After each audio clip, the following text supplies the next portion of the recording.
ilé làwa ò ilé làbọ̀ sí ọgbẹ́ lábẹ́ ìjàdá ìwálé. Àjàgà ilé lálejò ẹ̀dẹ́fẹ̀ ìjàdá ìwálé o. Ilé làbọ̀ sí ọgbẹ́ lábẹ́ ìjàdá ìwálé. Yorùbá ní ìjú tí ó wà lé lọ́dún rẹ̀ ní ọ̀rọ̀ ẹ̀dẹ́fẹ̀ ìjàdá ìwálé. Àgbàdo tí ó wà lé lọ́dún rẹ̀ lẹ́fọ̀ ẹ̀dẹ́fẹ̀ ìjàdá ìwálé. Ọlọ́mọdé tí ó wà lé lọ́dún rẹ̀ lọ́kùnrin ẹ̀dẹ́fẹ̀ ìjàdá ìwálé. Ọmọ tuntun tí ó wà lé lọ́dún rẹ̀ ló bá àdọ̀lẹ̀ ẹ̀dẹ́fẹ̀ ìjàdá ìwálé. Wọ́n lọ sáyé kò ní pé wà lọ́wọ́ lọ. Àkéké tí wá máa ké òwèwè ó yá wá máa fọ̀hùn. Ṣé bí gbọ́mọgbọ́mọ là á gbọ́? Ó sì wá di gbé bàbá gbé bàbá. Kúlú báyìí lẹja sọ nínú omi ẹnìkan ò ní tàbàtà mọ́lẹ̀ kó mọ́ fọ̀hùn. Gbọ́kọ̀ gbọ́kọ̀ níbo láyé wáyé lọ́gàn. Ẹni àlófẹ́ ní lójú àgbàdo wá bí sẹ́nu. Èrè ni ajọ́ kéde lẹ́yìn ẹ̀kún náà mi sọ. Òríran kẹ́gun máa ṣe òní máa láṣọ tí ò fi bá láṣọ lọ abéròdé fẹ́ òní mẹ́rò rí tí ò fi béròdé fẹ́. Ìwálé gbogbo ọba aládé o. Ọjọ́ tákùkọ gàgàrà báwọ̀lú ní ń dolóbìnrin ọ̀jọ́ ní ń daláya rẹpẹtẹ. Gbogbo ẹ̀yin bàbá mi ẹ̀dá pẹ̀sà ìwálé ọmọ ibẹ̀ pé sákèsọ ọ̀rọ̀ ọ̀gán ni. Gbogbo ẹ̀yin ẹgbẹ́ mi. Àkànbí mo gbàgbọ́dọ̀ lọ́wọ́ mo ronú ọ̀rọ̀ yóò yé mi tó. Gbogbo ẹ̀yin ọ̀rẹ́ mi ẹ̀dá pẹ̀sà jọ sàṣọyẹ jájọ́ wíjọ́. Yorùbá ẹ tún ti gbéṣe yín dé ẹ tún ti bẹ̀rẹ̀. Lágbẹ̀dẹ̀ orí àgbà bí wọ́n fẹ́ wí. Bí wọ́n bá ń tàn án mọ́tànra rẹ bí wọ́n bá ní ọmọ ìdóṣòwájú mọ́ ìlú ẹ̀yìn wò díẹ̀díẹ̀. Èèyàn fẹ́ràn kòkòrò dénú inú níbí ni lọ́mọ aráyé ń ṣe ẹ̀tàn lásán ni gí àwùsá tí pera rẹ̀ ló bí ìmùlẹ̀. Olúwa gbọ́ kankan tó lú ẹ ó pẹ́ lọ. Pọfẹ́sà Bọ́lọ̀dé ńlá. Orí ọmọ Yorùbá awòsùsùn ajílọ́jọ́ kan awò wípé ìyà tí ń jẹ̀ràn Yorùbá pọ̀ bó la ṣe fẹ́ gbara wa kalẹ̀ lóko ẹrú. Àwọn ìyàwó máa ń lọ lára oko, wọ́n ní àbò rẹ̀ dà wọ́n bá wọn sùn nínú oko níbo la. Orí bàbá wa Prọfẹsọ Bánjí Akíntóyè, bàbá yìí dìde wípé bó lọ́la mi ṣe fẹ́ rí bẹ́ẹ̀ náà lólóyè Sunday Igboho òun náà dìde wípé bó lọ́la ṣe fẹ́ rí o. Wọ́n yìí wọ́n ní ìbàdàn àbí kí wọ́n fẹ́ wọn lọ́dà lọ. Níbi ọjọ́ orílẹ̀-èdè yìí bá a ṣe lọ́bàjẹ́ tó kéèyàn tó gboyè pòfẹ́sọ̀ ẹ mọ̀ pé kì í ṣe kèrémí kó tó di wípé èèyàn sì làmìlaka orúkọ ẹ̀ hàn bí Mọ́jàsọ́lá ẹ mọ̀ pé ṣe eré kọ o. Wọ́n lè sọ àsopin mọ́ àwọn ìyá àlè wọn ò lè pẹ́ lọ́jà dúró lọ́jà ògbó bó ti yẹ. Orí wọn bẹ̀rẹ̀ ìrìn àjò yìí tí wọn ọ̀rẹ́ nìkan tí wọn béèrè owó lọ́wọ́ ẹnìkan wọ́n bẹ̀rẹ̀ ìrìn àjò yìí ayé wò wọ́n pé àwọn aṣíwájú wa lélẹ́yìí. Ọmọ ọlọ́mọ ni wọ́n rán ní sẹ́lẹ̀. Ọ̀pọ̀lọpọ̀ wọn ń kún wọn lọ́wọ́ látara bẹ́ẹ̀ olóyè Mọ́jàsọ́lá ọlọ́pàá gbé gbogbo nǹkan ṣe wọ́n dáná sunlé rẹ̀ wọ́n tún ti mẹ́yìn òdi ọmọ Yorùbá ọ̀tẹ̀ ò tí ì bẹ̀rẹ̀. Wọ́n lówó náà ní ẹ̀rí nǹkan ni. A ò gbọ́dọ̀ wí bẹ́ẹ̀ la ò gbọ́dọ̀ wí tán o. Orí bàbá Bánjí Akíntóyè bàbá 88 years wọ́n láǹfààní bàbá yìí kúrò nínú ilé tó ń gbé ó dẹ̀rìn èrò odi ẹ̀yìn odi. Wọ́n lé ilé lábọ̀ sí ní oko. Ilé bàbá ọmọ kébọ̀ ọmọ lẹ́rù ní gbogbo. Ó wá dọ̀sán kan òru kan orí èṣù tá a ti mọ̀ ti pẹ́ ó sàn jáńgẹ́lì tá a ti ń gbúrò rẹ̀ o. Kò sẹ́wà lọ́rùn rárá. Ikú ti pọ̀jù pẹ̀lú ńlá nípa ìwúni. Ẹni tá a mọ lé tá a mọ̀ náà rẹ̀ tá a mọ bí a fẹ́ wá sí a sì ní òun la darí wa wípé ká máa tẹ̀lé lọ. Àgùntàn lórí àwọn nínú. Ewúrẹ́ wa. Àkọ́kọ́ ìwé amalgamation tí èyìnbó colonist fi kó wa pọ̀ ó ti díù. Àkọ́kọ́ a lè gbàbẹ̀ wọlé láti depart. Gbogbo àwọn ọmọ ìyá wa ti bẹ̀ lókè òkun lè gba ìwà sílé. Àwọn bàbá yìí ṣiṣẹ́ lọ́pọ̀lọpọ̀ lórí wípé bó la ṣe fẹ́ ṣe bó la ṣe fẹ́ ṣe orí ẹ̀dọ́ wa níwà kórí ọmọ mi. Orí gbogbo ohunkóhun tó bá wá wù kí bàbá yìí ṣe níbi à ń kọ dọ́kúmẹ̀ntì ṣó wá gbẹnu ẹ ìfùrọ̀ yálà ìyá gbogbo àwọn tí mú bàbá ìpò nírọ́ ni ìwọ náà ní bàbá níbo ni ìwọ náà fẹ́ parí ọjọ́ alẹ́ rẹ sí fún gbogbo ẹni tó ń ṣẹnu bẹ́ẹ̀.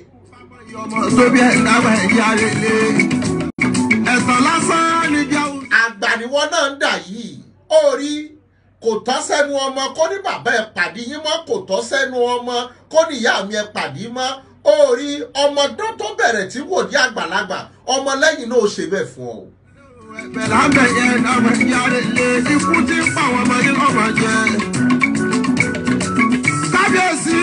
Orí lọ́jọ́ tá a rá Ádámọ̀ jíṣẹ́ débì kan ẹ̀ǹgbà táwọn òjíṣẹ́ mi dé àwọn náà tún gbé láti bẹ̀ bí Onítìrí bá dé lónìí tóun bá tún fi ẹ̀yìn ọ̀dọ́ tún gbé níbi tí bàbá Onítìrí dé tí ìyá bàbá Akíntóyè dé kò yẹ kẹ́ ẹ mú ẹnu yín ṣùṣùṣùṣù kẹ́ ẹ mọ bú bàbá yìí.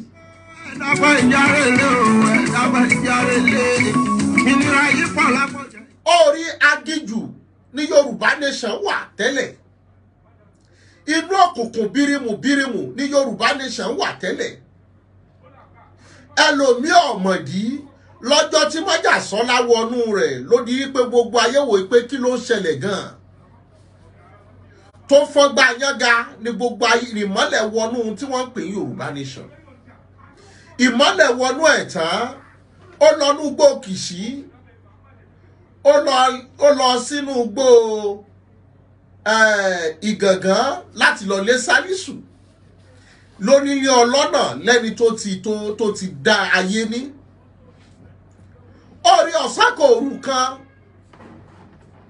orí ẹnu lọ̀pọ̀lọpọ̀ ń jẹ àkọ́kọ́ bẹ́ẹ̀ bá ní àwọn dọ́kúmẹ̀ntì tó yẹ kí bàbá kọ wọn ò kọ́ ẹ̀kejì ẹni ìyàwó Onítìrí ohun tó gbé dání góòdì ni I don't dispute that mi ò sọ pé bẹ́ẹ̀ kọ́ lórí àmọ́ Májàsọ́lá tí wọ́n ní káwọn jọ ṣe papọ̀ ó wá bí i pé dọ́kúmẹ̀ntì tẹ́lẹ̀ nídà ẹjẹ́ àwò mi ò gbọ́dọ̀ tún jagun bí ẹrú let me see all the documents you have made ẹlẹ́ẹ̀lẹ̀ fi dọ́kúmẹ̀ntì hàn béèyàn bá ra mọ́tò tó bá ra mọ́tò olè tí wọ́n bá ní particulars ẹ̀dà dandan ni kó o kó fọ́lọ́pàá béèyàn bá pàdé road safety tó bá ní driver's license ẹ̀dà kò ní nípò ń sà gbélé lọ́wọ́ kó fàjà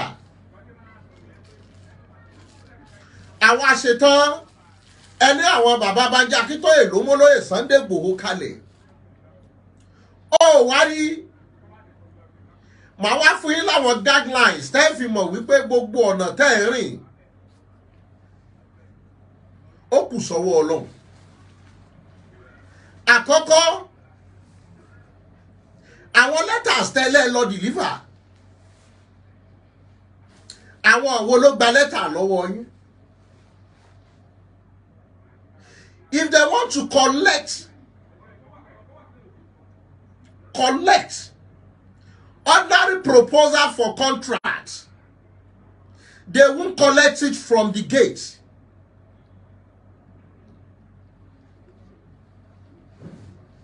If you want to collect a contract from the governor, they won't collect it from the gate.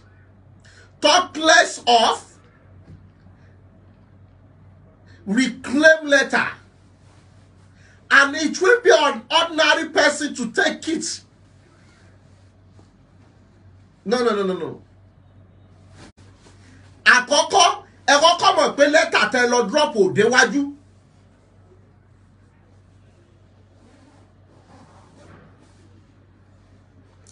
So don't be an illiterate. Any idiot, any non-entity ló lè mú lẹ́tà lọ local government.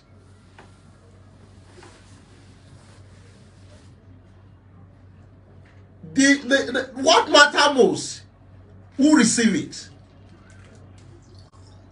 Did they sign any documentation that the letter is received by me? By who? Who collected the booklet from you? What are in the booklet? It has to be a meaningful people who collected the letter from you. Don't be an ignorance. Irú letter, certificate of office. Tí wọ́n fáwọn ọba, stamp wà ńbẹ̀. What stamp do you put in the proposal you go and to use and reclaim? Because you are dancing a joyous dance as if you are ahead of the talk. No. Because I wrote an article. At times you have to act like fool. To fool those people who think you are fool and let them look foolish. Ignorance is not an insult. Ignorance is not an insult. It determines your level of thinking or your character to let them know you are ignorant.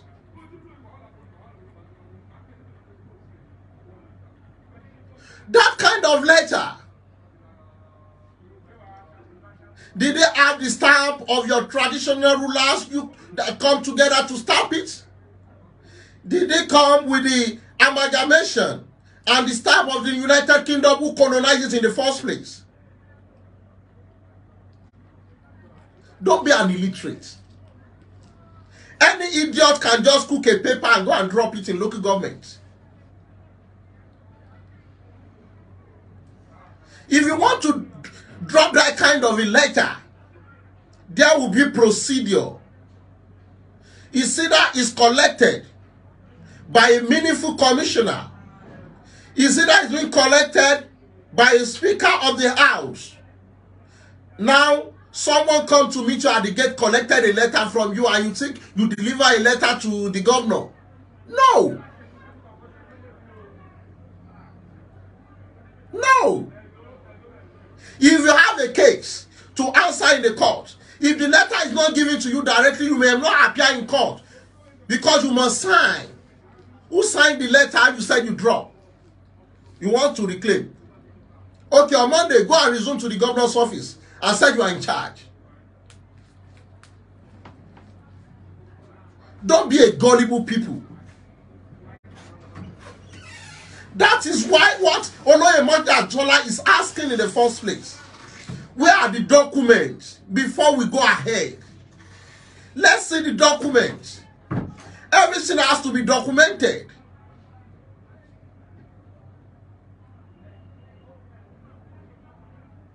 So you take a paper, someone collected it from you from the gate, and you take that as an evidence.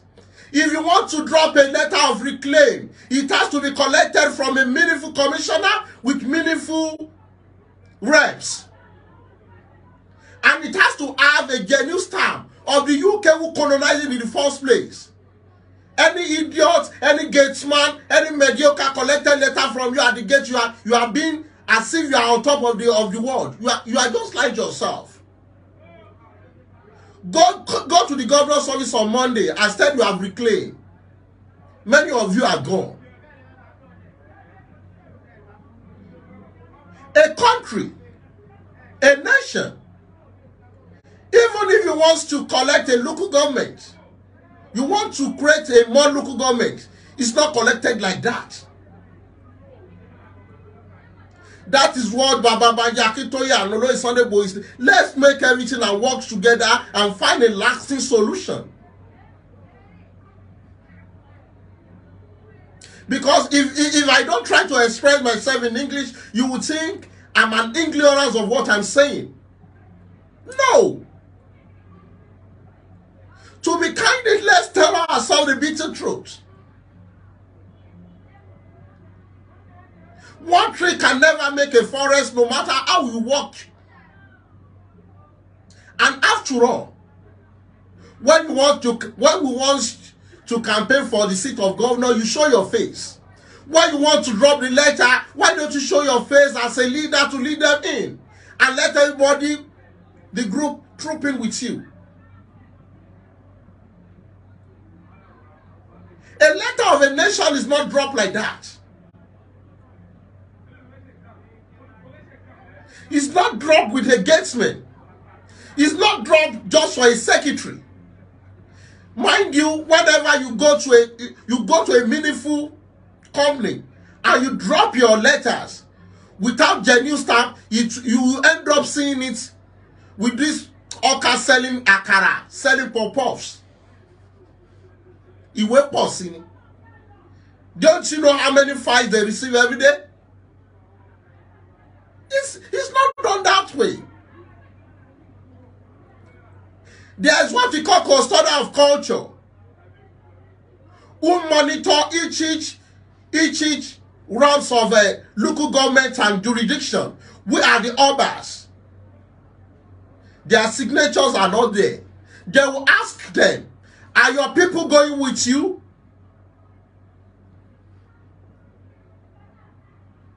So you don't do things as if people are not intelligent. Everyone say can be pay away your time basoro. They are non-entities. Because if we don't talk, not that we don't know what to say. It's not done that way. No matter how your exposure, no matter how educated you are, you listen to people's advice. You work together. Jesus Christ have disciples. They work together. Prophet Muhammad have disciples. They work together. One tree can never make a forest. You are doing things to the children of the others that you are in charge. God sent you. What language did God speak to you?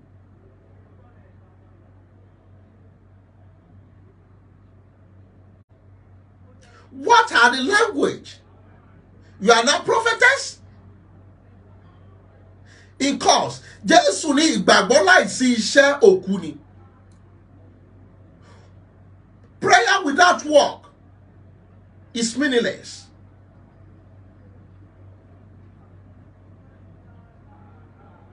You work in hands together with meaningful people. But you said you can do it alone. Move ahead. Give us your date you want to inaugurate your interim government. Let's see your currency. Let's see your international passport. Let's see where you are going to head your office. Everything is all a matter of time. Èèyàn méje pàdánù rọ. Fẹ́ni tí wọ́n bá pa fún Obama ẹni tí ń parọ́ lọ́kàrà ẹ̀ mọ̀ pé òun parọ́ ni.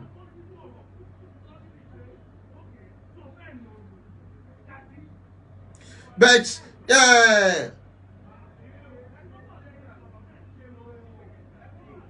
Shari, I'm not saying Baba Akintoye is perfect. As a woman, you can sit with him, deliberate together, and work in hands together. You won't just come one day and said you can make everything work within a month. All the hands of government. Did you think all the military will submit to you just like that?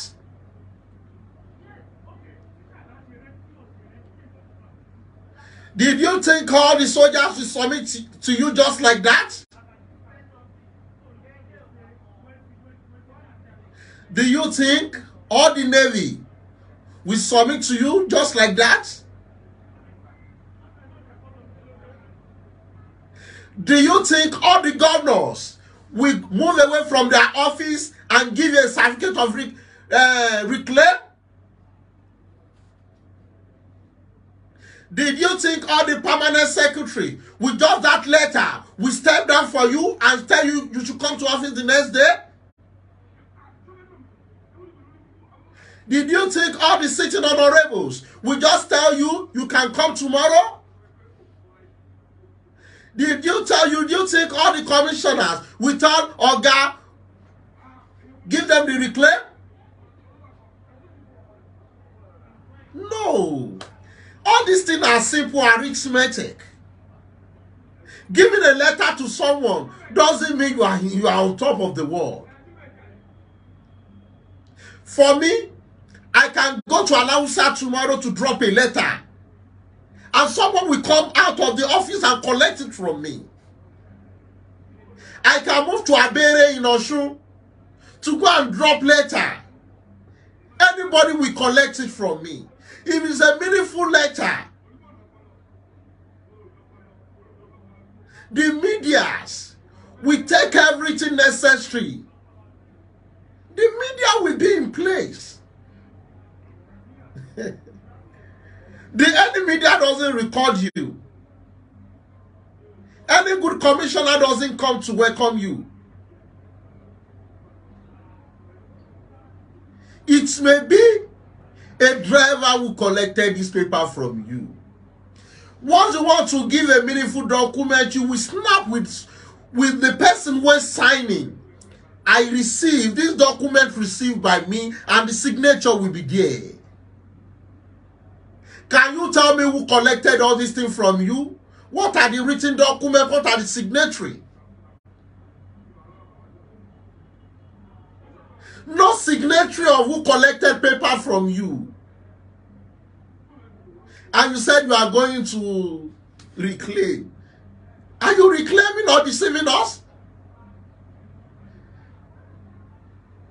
Mr. Jami, you are welcome, sir. No. Even if you go to passport office, you will say, original copy received by me. And you sign. Even if you go to the bank, you collect a cash. You must sign.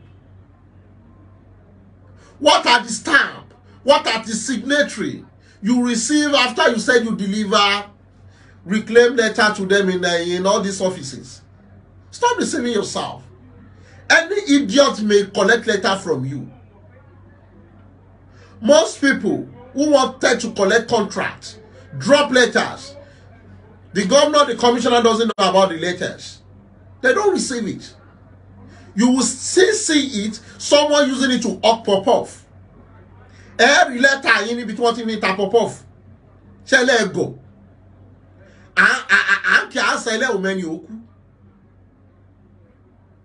You want to reclaim. Is that the way to reclaim?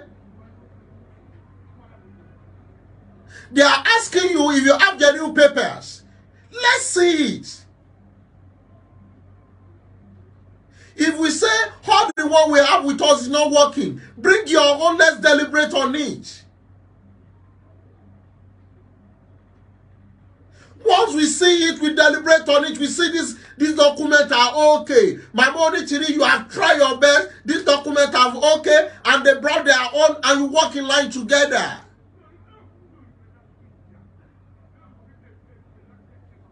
Ewa le mu letter lo awon Hausa, gate man gba letter lọ́wọ́ yín. Ẹ wá ṣe alo abo, abo mo je o, alo abo, ta ló gba letter lọ́wọ́ ẹ? Ta ló gba? Even if you want to be an ambassador of a brand, you snap with the contractors and you sign. The person who gave you the contract will sign. Who are those people who went to deliver? What is their name? Did they sign? So it is a kind of pushing people to come out and think they are on top of the world. Once you come out, if you gone, you are gone. Kọjá bàbá wa bàjá kí tóyè náà ló ṣe reclaim wa tó lè Sunday Igboho. Èmi ó sọ pé reclaim kan nílé ìdìdìrín là ń dánwò. Dìdìrín là ń dánwò. Please, anybody don't call me for now. Don't disturb my line. So I'm using this media. Ìgbà tí mo fẹ́ bẹ̀rẹ̀ program lálẹ́ wọ́n ní wọ́n tún mú àwọn kan ní Kogi 7 people. Ní Kogi ẹja tẹ̀lẹ̀ jẹ́jẹ́ kò sígbà tí Yorùbá nation ní dá dúró ṣùgbọ́n irúgbìn tá a gbìn tí ò tí ráì tá a bá ka kò ní ṣe jẹ àgbálùmọ̀ tí ò tí pọ́n tá a bá fi sẹ́nu yóò kóni lẹ́nu iṣu tí ò tí gbónú ebè tá a bá wu tá a bá ní àsè yóò máa rán lẹ́nu.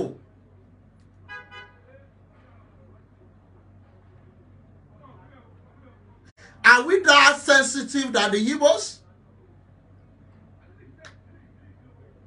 No. A kì í kánjú. Everything has a lot of procedures. But a lot of people fall in love by what you hear. Sweet mouth. Ọ̀rọ̀ dúdùn. So document yẹn tá a bá ti fún wọn carry claim ló kù o àti yan kíní o ọ̀rọ̀ dúdùn lọ́pọ̀lọpọ̀ yìí gbọ́ lẹ fi fall in love in a restless way.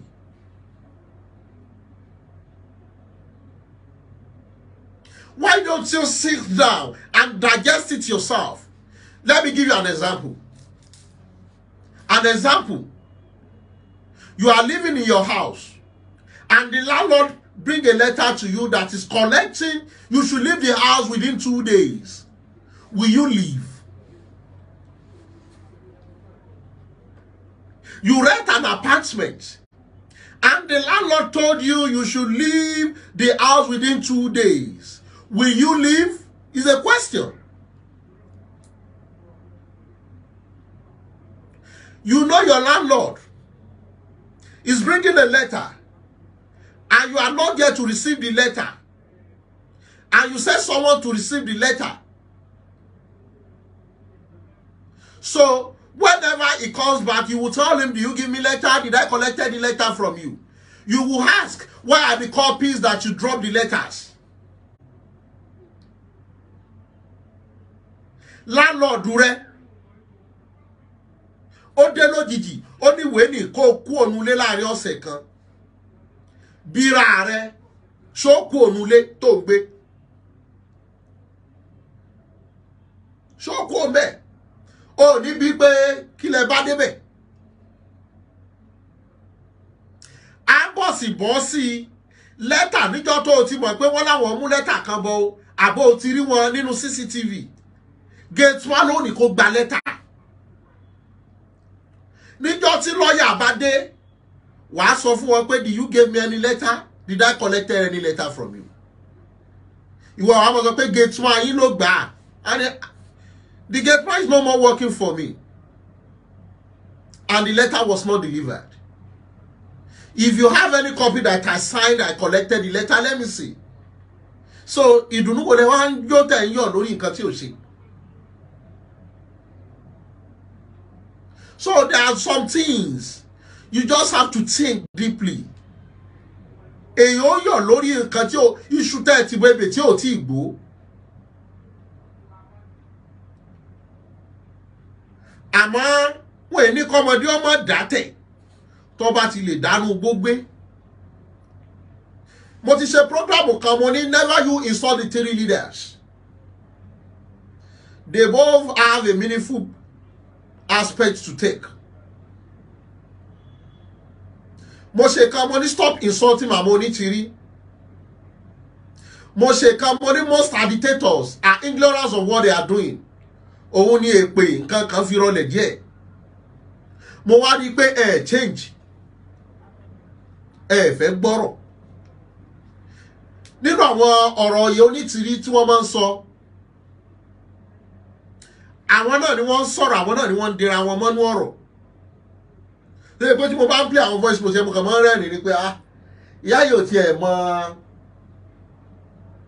àwọn tí wọ́n ń bá sọ̀rọ̀. If you want to lead, you come yourself as a leader. Wherever you have to come and deliver the letter, let the media come with you. You deliver the letter and you put a signatory.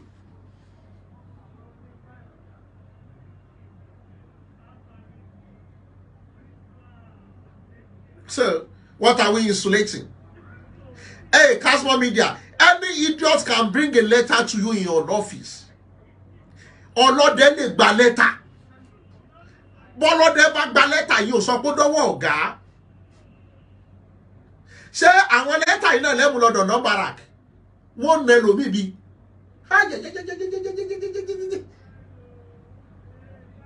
ẹmú lọ́dọ̀ náà barak ṣé lẹ́tà yìí náà lẹ́mú lọ nákò. Why are you deceiving yourselves?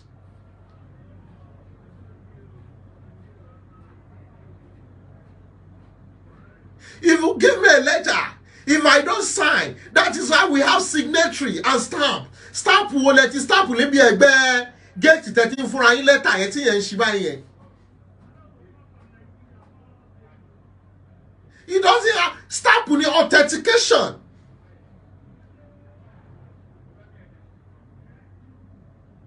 àìmọye ẹni tó fẹ́ gba contract tó mú ẹ̀dá láwùsá tí wọ́n fi ń ta pop-off lọ́wọ́ dọ́kúmẹ̀ntì tó wà ń bẹ̀. àwọn kan wà tó máa ń gba lẹ́tà tí ò bá mú meaningful common ni wọ́n lè yí governor's office because you can fight for your rights. We are in democracy. Any idiot can approach the government. Government of the people, by the people, to the people. You can present any letter. Anybody ló lè gbà lọ́wọ́ rẹ̀ ẹ̀rẹ̀ á ṣe bí mugun àti mú lẹ́tà lọ o alọ́ àbọ̀ àbọ̀mọjẹ́ o mò ń wò pé kí ló ń ṣe yín èyí ṣe bí òpònú náà ẹ̀rẹ̀ ẹ̀kọ́ ọmọ gbogbo òun ní ọ̀rọ̀ agitators fi mọ́ sún mi gbà mí ẹ̀rẹ̀ ẹ̀kọ́ ọmọ kó wa pọ̀ bí àwọn tí wọ́n agitate ṣe wá gọ̀ báyìí wọn ọ̀dẹ̀ ní mọ̀ pé ilẹ̀ gọ̀ àwọn tó ní làákà ìwà tó yẹ kẹ́ bí wọ́n pé bóun ní ká ẹ ṣe wọn ní mọ̀ pé ẹ̀yin lẹ gọ̀ ẹ̀yin tẹ́ ẹ gọ̀ lẹ wá ń síwájú òpònú lọ́jọ́ tí yóò ní tìrí fẹ́ lọ sọ̀mìtì lẹ́tà gọ́vnọ̀ tó fi ráyàn ni níjọ́ tó fẹ́ contest fún gọ́vnọ̀ship tó fi ráyàn fún rẹ̀ ló mú lọ tẹ́ ẹ gọ̀.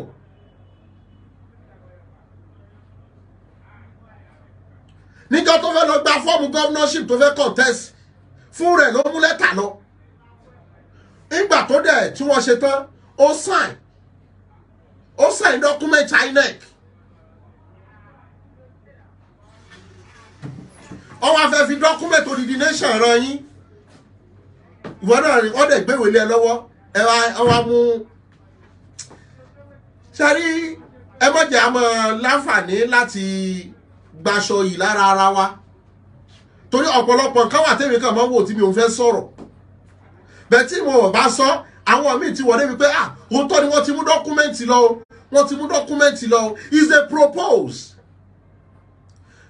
I toast a girl ó lè má gbà ẹ mọ tó ń pè ní pọ̀ọ́lá ni oríṣi àti mo jókòó sí ní ìsìnkẹ́ àkẹ́kọ̀ọ́ sọ pé kí n dìde òun fẹ́ jókòó ńbẹ̀ màá ní kí ló dé. So a sitting governor elect by the people who vote for him and he wants to go there with just a paper that you wrote that amalgamation has expired, you want to reclaim, and you will now tell all the commissioner to vacate the seat, the honorables to vacate the seat. Are you ignorant? So as the letter get to the presidency, as the letter get to the Senate, stop deceiving yourself.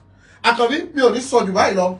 A ní lọ́lọ́ ẹja tó lọ tí ò dé sàlẹ̀ omi, a ní lọ́lọ́ kọ̀ọ̀kan tó lọ tí ò dé sàlẹ̀ odò. Àwọn tó bá ní làákàyè, òye ó ti yé wọn pé ọ̀rọ̀ làkànbí sọ yìí. Brother Rasheed Afọlábí bí ò stress ara mi ọ̀pọ̀lọpọ̀ níjọ́ tí mo ṣe clarification of reclamation lọ́pọ̀lọpọ̀ tó mọ̀ pé ìtumọ̀ kan tó ń sọ rí. Orí ẹja ṣe jẹ́jẹ́ o. Orí gbogbo bàtà bá gba Yorùbá nation. Wọn ò ní fèmí ṣàwátì, wọn ò ní fìwọ náà ṣàwátì. Yóò bá wa nírọ̀rùn, yóò sì bá wa pẹ̀lú pẹ̀lẹ́pẹ̀lẹ́. A ò ní fọjọ́ lọ́jọ́ lọ o, a ò sì ní fẹ́ru wa ṣọ́yàn. Ìwọ tí wọ́n bá wá ń tì, mọ́jọ́ fẹnu tì ọpa, Àkànbí ó dàárọ̀.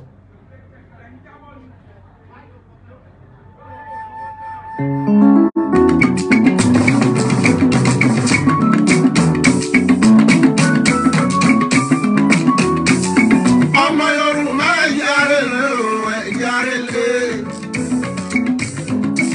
ilé lábọ̀ sí gbogbo ẹ̀dáwọ̀ ẹ̀jẹ̀ àrèlé. Onílé máa ti máa parí fún àlejò òwe ilé tó lọ́jọ́ ẹ̀jẹ̀ àrèlé. Ẹ̀jẹ̀ àrèlé o, ilé làwà o, ilé lábọ̀ sí gbogbo ẹ̀dáwọ̀ ẹ̀jẹ̀ àdáyíwálé. Àjàgà ilé lálejò ẹ̀dáwọ̀ ẹ̀jẹ̀ àdáyíwálé o.